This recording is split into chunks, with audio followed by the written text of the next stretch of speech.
Assalamualaikum warahmatullahi wabarakatuh. Yang terhormat dosen Bahasa Indonesia Ibu Liswidia Andriarsih dan rekan-rekanku Pak I1C yang berbahagia. Perkenalkan, saya Salsabila Febrialisa dan rekan saya Ade Amelia akan menyampaikan makalah yang berjudul diksi atau pilihan kata, yang slide selanjutnya akan dijelaskan oleh Mbak Ade Amelia. Pengertian diksi. Dalam Kamus Besar Bahasa Indonesia, diksi diartikan sebagai pilihan kata yang tepat dan selaras dalam penggunaannya untuk mengungkapkan gagasan sehingga diperoleh efek tertentu seperti yang diharapkan. Ada juga menurut beberapa ahli. Menurut Harimurti, pengertian diksi adalah pilihan kata dan kejelasan lafal untuk memperoleh efek tertentu dalam berbicara di depan umum atau dalam mengarang.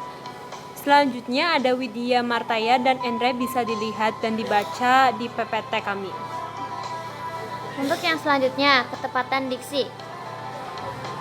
Ketepatan diksi adalah kemampuan sebuah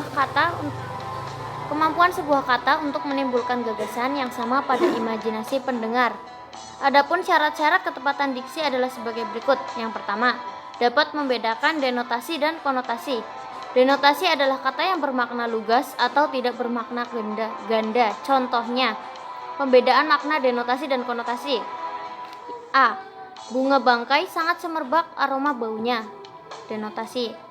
Yang B, konotasi, yaitu Tito pergi ke bank untuk meminjam uang dengan bunga bank tinggi.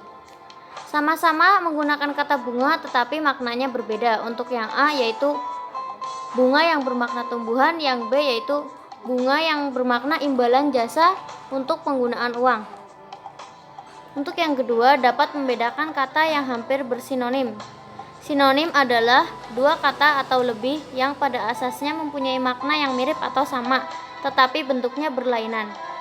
Contohnya, yang A, siapa pengubah peraturan yang memberatkan pengusaha, dan yang B, penghitungan yang sangat jeli dalam audit perusahaan menjadi peubah peraturan yang mengetatkan perilaku karyawan.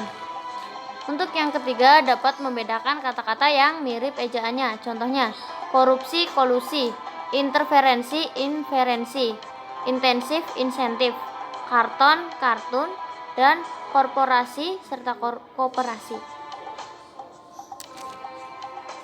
Yang keempat, dapat memakai kata penghubung yang berpasangan secara tepat. Contohnya, aku bukan kuliah di kampus A tetapi di kampus B. Pada kalimat tersebut salah karena kata bukan tidak berpasangan dengan tetapi. Jadi yang benar adalah kata bukan berpasangan dengan melainkan. Aku bukan kuliah di kampus A, melainkan di kampus B. Yang kelima, dapat membedakan kata umum dan kata khusus. Kata umum adalah sebuah kata yang mengacu kepada suatu hal atau kelompok yang luas di bidang lingkupnya. Contohnya, kata umum menghirup. Kata khususnya mencium, bernafas, menghisap, atau mengendus. Kesesuaian diksi. Syarat-syarat kesesuaian diksi adalah 1. Hindari unsur substandar dalam situasi yang formal. 2. Gunakan bahasa ilmiah dalam situasi khusus dan bahasa populer dalam situasi umum. Ketiga, hindari jargon dalam tulisan untuk pembaca umum. Yang keempat, hindari pemakaian kata-kata slang, jangan menggunakan kata percakapan dalam tulisan. Yang keenam, hindari ungkapan usang, idiom yang mati. Yang ketujuh, jauhilah bahasa yang artifisial. Perubahan makna diksi. Perubahan makna merupakan perubahan pada salah satu sebuah kata. Adapun macam-macam perubahan makna, yaitu yang A, generalisasi atau perluasan arti. Generalisasi dapat diartikan sebagai suatu proses perubahan makna yang dialami sebuah kata yang tadinya mengandung suatu makna yang khusus. Contohnya, A, bapakku berasal dari Pontianak, Kalimantan Barat. Yang B, apakah bapak wali kelas kami? Pada kalimat A, kata bapak yaitu orang tua laki-laki yang mempunyai hubungan darah, sedangkan sebaliknya kalimat B adalah kalimat yang bermakna orang yang lebih tua atau berkedudukan tinggi meskipun tidak memiliki hubungan darah. Yang B, spesialisasi atau penyempitan arti. Spesialisasi atau penyempitan arti adalah sebuah perubahan makna dari yang lebih umum atau luas ke maknanya yang lebih khusus atau sempit. Contohnya, Yang A. Setiap orang yang sudah mempunyai garis nasib yang berbeda-beda. Yang B. Nasib membawanya menjadi seorang gelandangan. Kata nasib pada kalimat A artinya malang, baik, buruk. Sebaliknya, kata nasib pada kalimat B yaitu malang atau buruk. Yang C. Ameliorasi, yaitu peninggian makna. Ameliorisasi adalah suatu proses perubahan makna di mana arti yang baru dirasakan lebih tinggi atau lebih baik nilainya dari arti yang lama. Contohnya, jangan membuang air seni di sekitar tempat ini. Yang B. Sejak masih sekolah, Pak Nugroho menekuni seni lukis. Yang selanjutnya, D. Peyorasi atau penurunan makna. Peyorasi adalah perubahan makna yang mengakibatkan makna yang baru dirasakan lebih rendah atau kurang baik nilainya daripada makna yang sebelumnya.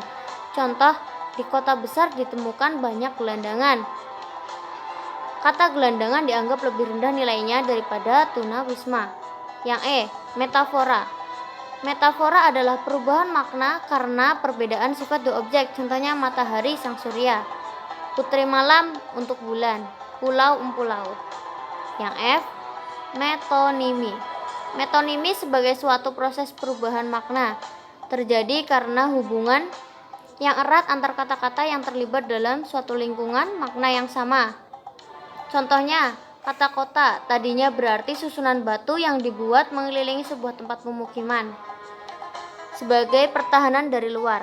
Sekarang pemukiman itu disebut kota walaupun sudah tidak ada batunya lagi. Makna denotatif, konotatif, sinonim, antonim, homonim, homofon, dan homograf. Yang pertama, denotatif dan konotatif. Makna denotatif adalah arti harfiah suatu kata tanpa ada satu makna yang menyertainya. Sedangkan makna konotatif, makna kata yang mempunyai tautan pikiran, perasaan, dan lain-lain yang menimbulkan nilai rasa tertentu. Contohnya, dia adalah wanita cantik. Itu termasuk makna denotatif. Dia adalah wanita manis. Itu termasuk makna konotatif. Sinonim dan antonim. Sinonim disebut juga padanan kata atau persamaan kata karena memiliki makna yang sama. Contoh, pandai pintar, baju pakaian, matahari, buruk jelek, rajin giat. Antonim disebut juga sebagai lawan kata atau perbedaan kata karena memiliki makna yang berlawanan. Contohnya, rajin malas, pintar bodoh, besar kecil, panjang pendek, tua muda. Homonim. Homonim merupakan jenis kata yang memiliki makna yang berbeda namun lafal atau pengucapan ejaannya sama. Kalimat 1. Genting rumah bocor sehingga air masuk ke dalam rumah ketika hujan turun. Kalimat kedua, keadaan di sekolah sedang sangat genting karena murid sekolah lain tawuran menyerbu sekolah. Yang keempat ada homofon. Homofon berbeda dengan homonim. Homofon memiliki lafal yang sama namun makna dan ejaannya berbeda. Contohnya, aku rindu masa remaja saat masih sekolah dulu. Kalimat kedua, masa demo yang merapat ke gedung DPR semakin banyak. Yang terakhir ada homograf. Homograf merupakan jenis kata atau diksi yang memiliki ejaan yang sama namun makna dan lafalnya berbeda. Contohnya, pada kalimat 1, pagi hari tadi aku sarapan buah apel. Kalimat kedua, setiap pagi sebelum masuk kelas anak-anak harus apel terlebih dahulu. Kata apel pada kalimat pertama diucapkan dengan lafal yang sama seperti kata me pada kata memukul dan memiliki. Sedangkan kata apel pada kalimat kedua dilafalkan seperti melafalkan ejaan huruf el dan memiliki arti kumpul. Demikian presentasi dari kami. Apabila ada kekurangan, kami mohon maaf yang sebesar-besarnya. Terima kasih atas perhatiannya. Bagi ada pertanyaan, silahkan dilanjut di grup WA. Terima kasih. Wassalamualaikum warahmatullahi wabarakatuh.